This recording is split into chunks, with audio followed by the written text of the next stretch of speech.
We need to talk about what you owe us." My father didn't say hello, he didn't knock, he just slammed a thick manila folder onto my glass coffee table, shattering the silence of my apartment.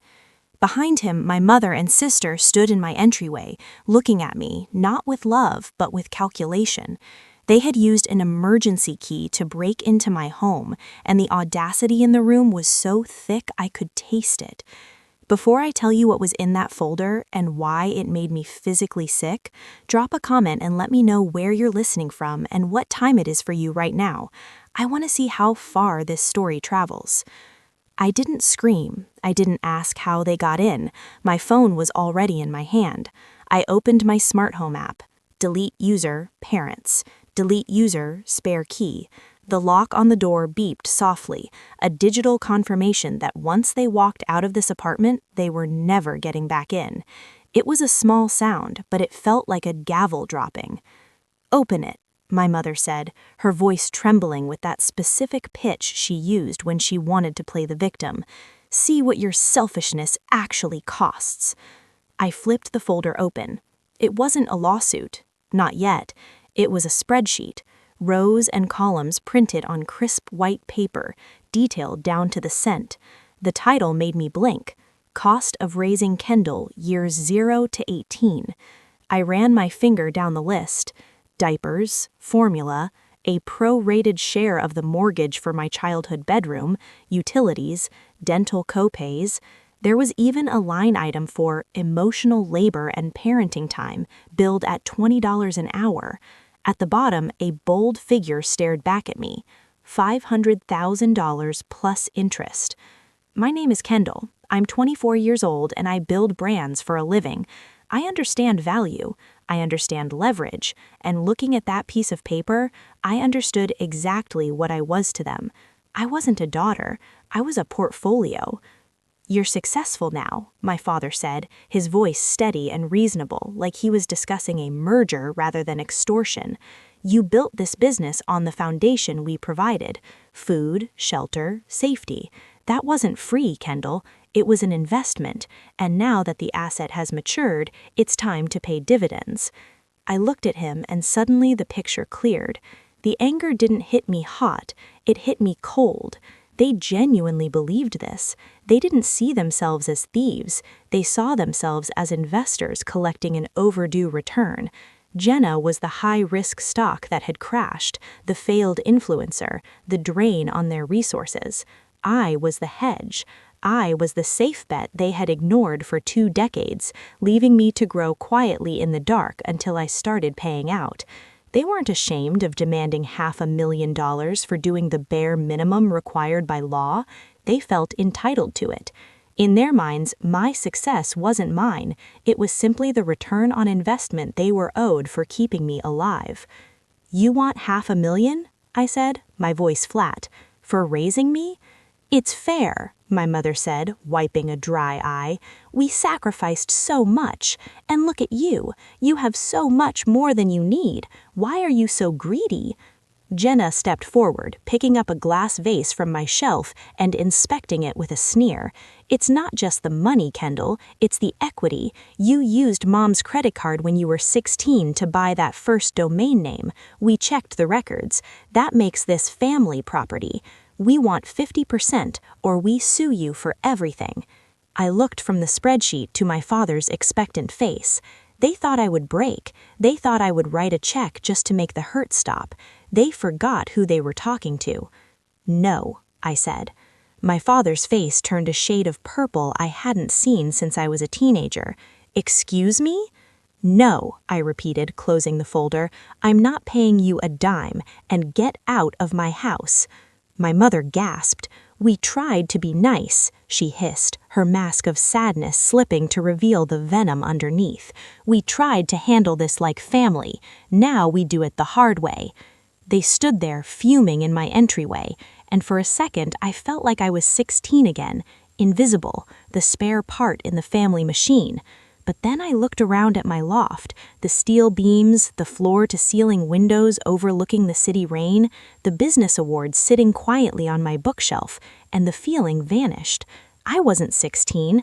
I was the architect of my own life, and they were just trespassing on property they couldn't afford. We tried to be nice, I repeated, my voice cold. Is that what you call ignoring me for 6 years? It wasn't an exaggeration. That was the strategy they had perfected. Silence. While Jenna was broadcasting every second of her life on social media, chasing clout, failing at 3 different lifestyle brand launches funded entirely by my father's retirement savings, I was working in the dark. I learned supply chain logistics while they were applauding Jenna for learning a TikTok dance. I paid off my student loans while they were buying her a new car for trying her best at community college. They didn't look at me because I didn't glitter. I was just the background noise, the hum of the refrigerator, reliable and easily ignored. That anonymity was my shield.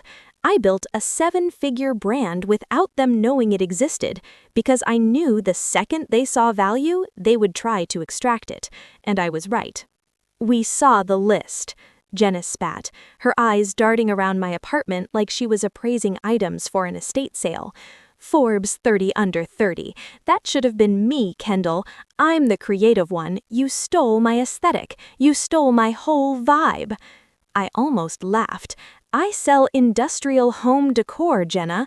Your vibe is pink Pilates mats and iced coffee. We aren't even in the same galaxy. It doesn't matter, Gregory interrupted, stepping between us. He looked smaller than I remembered, diminished by the reality of my success. The point is, you did this behind our backs. You used family resources, our time, our roof to build a private fortune. That's deception. And now you're going to make it right. I don't owe you a future, I said, and I definitely don't owe you a past. I walked to the door and held it open. The wind from the hallway was cold, but the air inside my apartment felt colder. Leave. No. Or I call the police and show them the footage of you breaking and entering, Dad. I assume you don't want that on your record, not with your blood pressure. Victoria's face hardened into a mask of pure, distilled venom. She walked past me, stopping just inches from my face. She smelled like expensive perfume and desperation. You think you're untouchable because you have money now? She whispered, but you forget who taught you how to fight. We tried to do this quietly, Kendall. We tried to be civil, but if you want to be treated like a stranger, we can do that. Just remember, strangers sue. Get out, I said. They filed out, Jenna dragging her feet, shooting one last envious look at my office setup. Gregory didn't look back as the door clicked shut and the smart lock engaged, sealing my sanctuary. I didn't feel safe. I felt the vibration of an approaching train. They weren't going away, they were just regrouping. I didn't sleep that night. I spent it auditing my own servers, checking for breaches, waiting for the other shoe to drop. It dropped on Friday morning. Black Friday was 3 days away. My biggest launch of the year, a new line of modular steel shelving, was queued up. Inventory was stocked, ads were running. I logged into my business banking dashboard to approve a final payment to my manufacturer. Access denied. I blinked. I refreshed the page. Account status, frozen. Code 44B. I called the bank immediately. Miss Kendall, the representative said, her voice clipped and suspicious. We received a court order this morning regarding a pending lawsuit for promissory estoppel and unjust enrichment. There is also a flag from the IRS regarding potential asset concealment. Until this is resolved, all accounts are locked. I dropped the phone. They didn't just sue me, they nuked me. A lawsuit takes months, a freeze takes seconds. They knew exactly what they were doing. They weren't trying to win in court, they were trying to starve me out. If I couldn't pay my manufacturer by Monday, I lost the inventory. If I couldn't pay for the ads, the launch failed. If the launch failed, I was insolvent. My phone lit up, a notification from Instagram. Jenna. She had posted a video titled "The Truth About My Sister." I watched it, numb. She was crying, perfectly lit, no makeup, voice breaking just right. It's hard when someone you love steals your ideas and cuts you out. We just want her to come home. We just want our family back." The comments were already rolling in. Sympathy for her, hatred for the cold corporate sister who abandoned her family. My chest tightened. I couldn't breathe. I was drowning in a sea of red notifications and declined transactions. My business, my life, my freedom, it was all evaporating because Gregory and Victoria decided to pull the plug. My phone rang again. Victoria Thorne. I stared at the screen, letting it ring until it went to voicemail. Then I listened. "Kendall," she sobbed, her voice thick with fake concern. "We saw the accounts were frozen. I'm so sorry it came to this, but we can fix it. Just sign the agreement. Give Jenna her share. We can call the lawyers off today. Please, don't make us destroy you." That was the moment the fear died. It was replaced by something colder, sharper, clarity. They weren't family. They were terrorists, and you don't negotiate with terrorists. I wiped my face. I picked up my phone and dialed a number I had been saving for an emergency I hoped would never come. "Silas," I said when he answered, "I need to hire you, now." "What's the situation?" His voice was gravel and steel. "My parents just froze my assets 3 days before Black Friday. They want me to settle." "Do you want to settle?" "No," I said. "I want to bury them." "Be at my office in 20 minutes. Bring everything." Silas's office was a fortress of glass and steel, cold enough to keep the anger preserved on ice. We didn't spend days weeping over the betrayal. We spent 48 hours with a forensic accountant and a pot of black coffee. Silas didn't offer comfort, he offered ammunition. And when we walked into the courtroom 3 days later for the emergency hearing, we weren't just carrying a defense, we were carrying a nuclear warhead. The courtroom was sterile, smelling of floor wax and old paper. My parents sat on the plaintiff's side, looking like the picture of geriatric fragility. Victoria dabbed her eyes with a handkerchief. Gregory wore a suit that was slightly too big, hunching his shoulders to look smaller, harmless. Jenna sat behind them, glaring at the back of my head. For the first 20 minutes, it looked like they were going to win. Their lawyer, a slick man who clearly charged by the syllable, painted a masterpiece of a lie. "Your Honor," he said, his voice dripping with sympathy, "these are loving parents who sacrificed their own retirement to fund their daughter's ambitions. They had a verbal agreement, they trusted her, and now she has effectively stolen their life savings to build her empire while they face destitution." The judge, a stern woman with thin lips at the end of her nose, looked at me with thin lips. "Ms. Kendall," she said, and her tone was a reprimand, "the evidence submitted, this spreadsheet of expenses, is incredibly detailed. It suggests a clear expectation of repayment. Familial ingratitude is not a crime, but breach of contract is. I am inclined to uphold the asset freeze until a full trial." My stomach dropped. I looked at Gregory. He wasn't looking at the judge, he was looking at me. And for a split second, the frail old man mask slipped. He smirked, a tiny triumphant twitch of the lip. He thought he had me.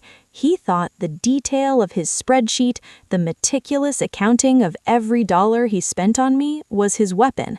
He didn't realize it was his noose. Silas stood up. He didn't shout, he didn't pace, he simply picked up a single piece of paper.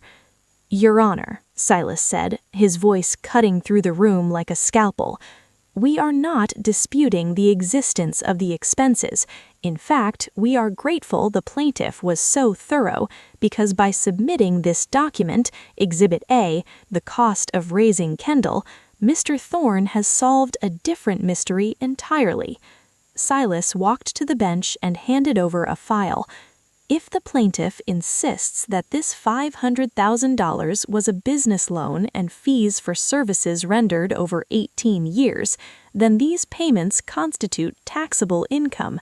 However, we have cross-referenced this spreadsheet with Mr. Thorne's tax returns from the last 2 decades. Silas turned to look directly at Gregory. The smirk was gone. Furthermore, our forensic audit of his family business revealed where the money for Jenna's lifestyle actually came from. It wasn't savings. Mr. Thorne has been systematically embezzling from his own employees' pension fund to cover his personal debts. He didn't sue my client because he was owed money. He sued her because he needed to fill the hole in the pension fund before the IRS found out. Silas turned back to the judge. This is the irony of greed. It makes you meticulous about what you are owed, but blind to what you owe others. Mr. Thorne wanted to use the law to rob my client, but he forgot that the law works both ways. By itemizing every diaper and utility bill to prove she owed him a debt, he had created a notarized confession of his own tax fraud. You wanted to prove he was a businessman? Fine, he just proved he was a corrupt one. Silas looked at my father. You wanted to audit your daughter? Congratulations, you just audited yourself. The air left the room. The judge's expression shifted from sympathy to disgust. She looked at the tax returns, then at the spreadsheet, then at my father. Gregory was pale, his mouth opening and closing like a fish on a dock. Victoria had stopped crying. She looked terrified. Mr. Thorne, the judge said, and this time the ice in her voice was for him, is this accurate? He didn't answer. He couldn't. Case dismissed, with prejudice, the judge announced, slamming her gavel with finality. Furthermore, I am referring this matter to the IRS for a full criminal investigation. Mr. Thorne, I suggest you find a defense attorney, a real one. Gregory slumped in his chair, defeated. Victoria was sobbing openly now, but it wasn't the fake, manipulative crying she usually employed. This was the raw, ugly sound of someone realizing their world was collapsing. Jenna sat frozen, staring at the floor, her face a mask of shock. I didn't smile. I didn't feel triumphant. I just felt done. But I wasn't quite finished yet. Wait, I said, my voice cutting through the murmurs in the courtroom. There's one more thing. I reached into my bag and pulled out a thick envelope. Silas took it from me and handed it to the bailiff, who passed it to Gregory. What is this? Gregory asked, his voice shaking. It's a notice of eviction, I said calmly. Gregory stared at me, confusion warring with fear in his eyes. Eviction? What are you talking about? We own our house. You did, I corrected, until 3 months ago when the bank foreclosed on your mortgage due to non-payment. I bought the debt through a holding company. Victoria looked up, her eyes wide with horror. You bought our house? I bought your debt, and since you haven't made a payment in 90 days, I am exercising my right to foreclose. The sheriff is serving the eviction notice at your property right now. You have 24 hours to vacate. You can't do this, Victoria shrieked, lunging towards me. It's Jenna's birthday. How could you be so cruel? I looked at her, really looked at her, and saw nothing but a stranger. I said, you tried to bankrupt me. You tried to destroy my life because you felt entitled to my success. Now you know what it feels like to lose everything. I turned and walked out of the courtroom, Silas beside me. Behind me, I could hear Victoria's wails and Gregory's shouts, but they sounded distant, like noise from another life. As we reached the parking lot, I expected to feel relief. Instead, I felt a sudden surge of adrenaline. Gregory burst through the courthouse doors, his face purple with rage. He sprinted towards me, fists clenched. "You ungrateful little witch! I'll kill you!" I braced myself, ready to fight or flee, but then something unexpected happened. Jenna, who had followed her parents out, didn't run to help her father. She didn't try to stop him. Instead, she ran to their car, the only asset they had left, and jumped into the driver's seat. She locked the doors and gunned the engine. "Jenna!" Victoria screamed, running towards the car. "Jenna, wait! Where are you going?" Jenna didn't even look at them. She peeled out of the parking lot, leaving her parents stranded on the pavement, their screams lost in the roar of the engine. I watched her go, a cold realization settling over me. They had created a monster, and now it was devouring them. The golden child had abandoned the sinking ship, leaving the captains to drown. I got into my own car and drove away, leaving them there in the dust. I didn't look back. I drove straight to my office. The lights were off, but the city glowed through the windows. I sat at my desk and pulled up my contact list. Dad, Mom, Jenna. I selected them all. Delete, delete, delete. My phone felt lighter in my hand. My chest felt lighter. I checked my business dashboard. The freeze had been lifted. Orders were pouring in for the Black Friday launch. The numbers were climbing, a testament to the work I had done, the life I had built with my own hands. I wasn't just a survivor anymore. I was the architect of my own reality. Gregory and Victoria were facing federal charges. They were homeless and they were childless. They had tried to steal my destiny, but all they had done was free me from theirs.